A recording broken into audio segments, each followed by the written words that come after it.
بسم الله الرحمن الرحیم. نبیه مدثر یم. نن د اووم ټولګي د کیمیا مضمون لپاره ستاسو په خدمت کې یم. د دې نه مخکې چې کیمیا وپېژنو چې کیمیا څه ته ویل کېږي، کوم علم دی، د هغه نه مخکې غواړم یو وارې تاسو د ساینس سره اشنا کړم. ساینس تاسو ته در وپېژنم چې ساینس خپله څه ته ویل کېږي، او همدارنګه کیمیا د ساینس کومه برخه ده یا کیمیا په ساینس په کومې برخې پسې تړاو لري. نو راځو لومړی ساینس پېژنو چې ساینس څه ته ویل کېږي.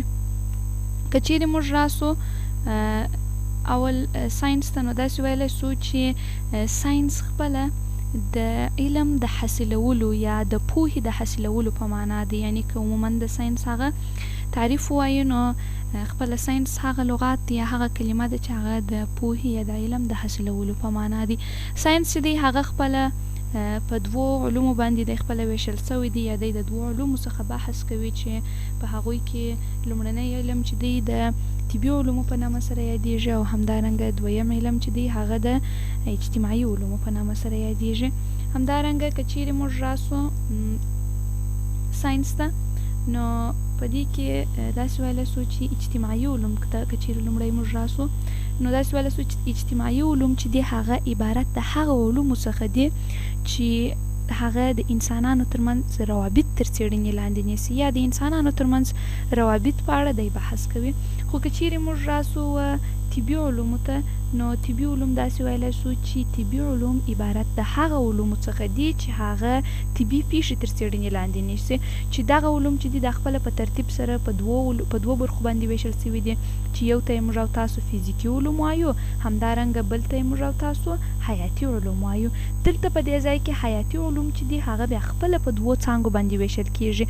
حیات چې دی هغه خپله ژوند ته ویل کېږي، یعنی هغه علوم چې هغه د ژوندیو موجوداتو څخه بحث کوي، چې ژوندي موجودات موږ وایو چې دوه رقمه دي، یو چې دی هغه خپله عموما نباتات دي، او همدارنګه بل چې دی هغه خپله حیوانات دي، چې د نباتاتو څخه بحث کوي، د دوی تکثر، تغذیه، د هر څه تر څېړنې لاندې نیسي، همدارنګه د حیواناتو څخه بحث کوي. او دغسې د طبي علومو یو بله مهمه څانګه چې ده هغه فزیکي علوم دي، چې فزیکي علومو نن ورځ په نړۍ کې ډېر پرمختګ کړی دی، او دغه علوم چې دي دا ډېر پوهان لري، چې دغه علوم په خپله په څو برخو کې مطالعه کېږي، چې د هغوی څخه یو چې دی هغه جیولوجي ده، چې جیولوجي په خپله فزیکي علومو کې راځي. همدارنګه په دې کې یو بل بخش دی چې هغه خپله د میټرولوژي په نوم سره یادیږي، او داسې ځینې نورې برخې لري دغه فزیکي علوم. د دې د برخې څخه لومړنۍ هغه مهمه برخه چې موږ غواړو تر مطالعې لاندې ونیسو هغه کیمیا ده، چې کیمیا څه ته ویل کېږي. کیمیا کوم علم دی، او خپله هغه کسان چې کیمیا زده کوي یا کیمیا کې څېړنې کوي هغوی ته څه ویل کېږي، او همدارنګه کیمیا د کوم ځای څخه راپیلېږي. نو داسې ویلی سو چې کیمیا هغه علم دی چې یا کیمیا د طبي علومو د جملې څخه یو علم دی چې په خپله فزیکي علومو کې شاملېږي، یا په نتیجه کې داسې درته ویلی سم چې ساینس چې دی چې هغه خپله د پوهې یا د علم د حاصلولو په معنا دی. ساینس په خپله په دوو برخو ویشل سوی دی، چې یو اجتماعي علوم دی، بل یې طبي علوم دی.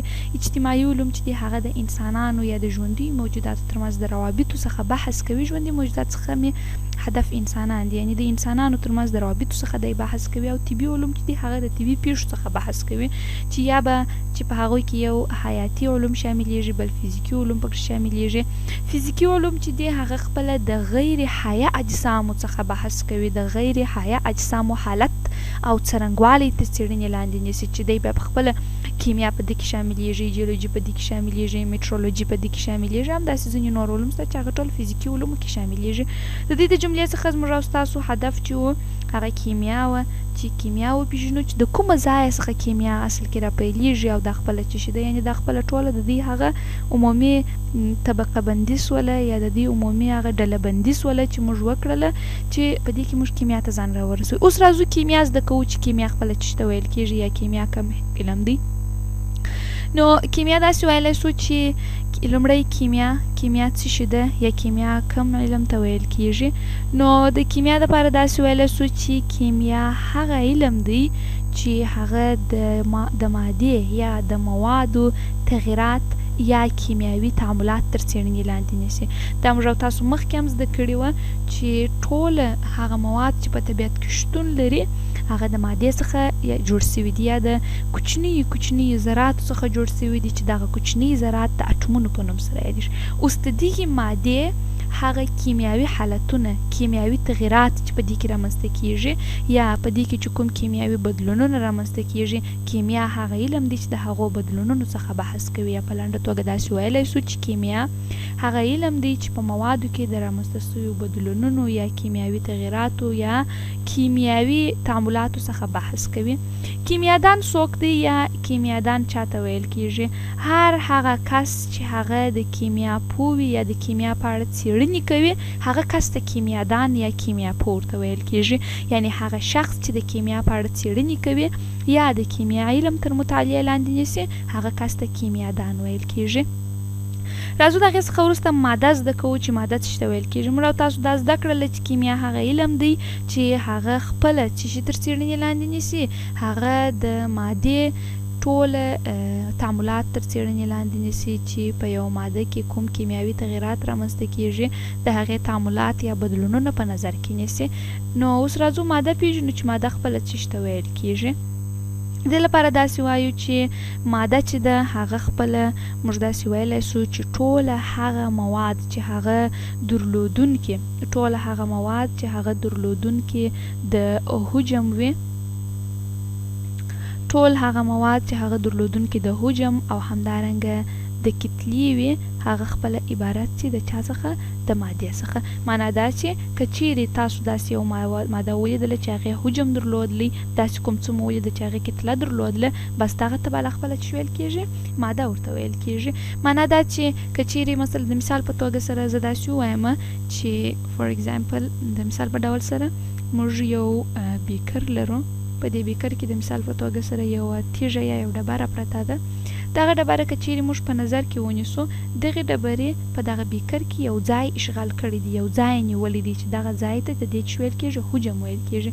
همدارنګه دغه ډبره چې ده دا جوړه سوې د یو ذراتو څخه ده چې دغو ذراتو ته د دې خپله څه ویل کېږي؟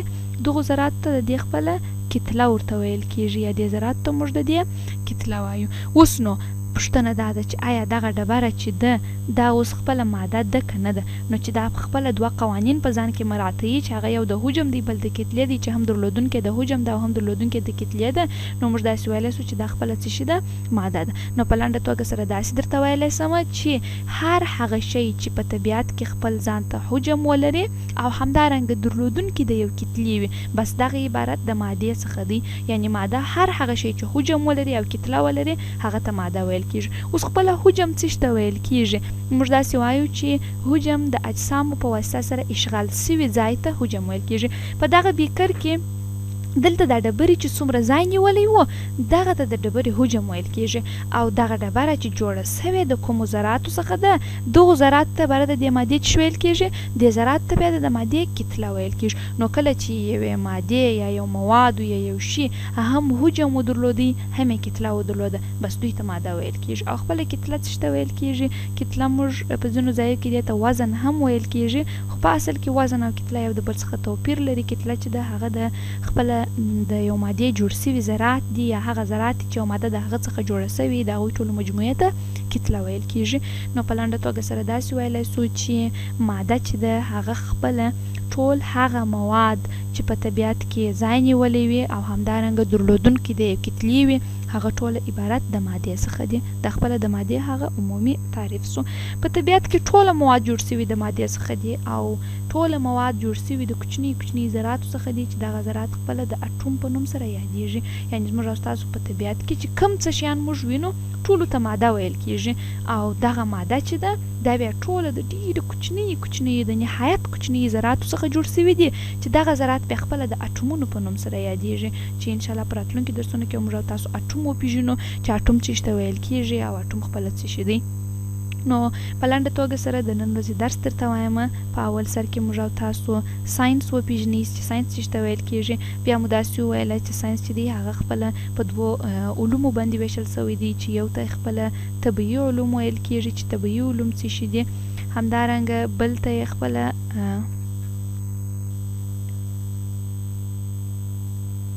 یو طبیعي علوم لرو او بل چې دی هغه خپله اجتماعي علوم لرو.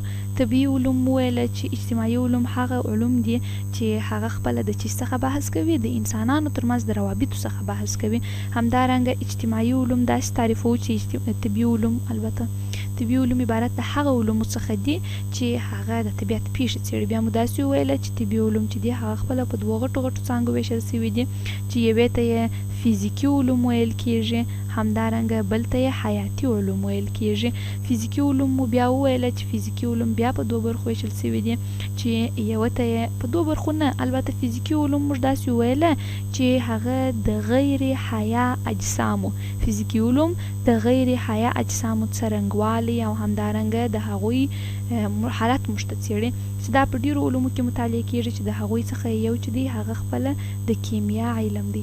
او همدارنګه داسې بل مو ویله چې جیولوژي ده، او په دې کې یو بل علم چې شاملیږي هغه تر ټولو مهم علم مترولوژي ده، او په دې کې یو بل علم چې دی هغه خپله عبارت د نجوم څخه دی، نجوم دې ته ویل کیږي، نجوم هم په دې کې شامل دی.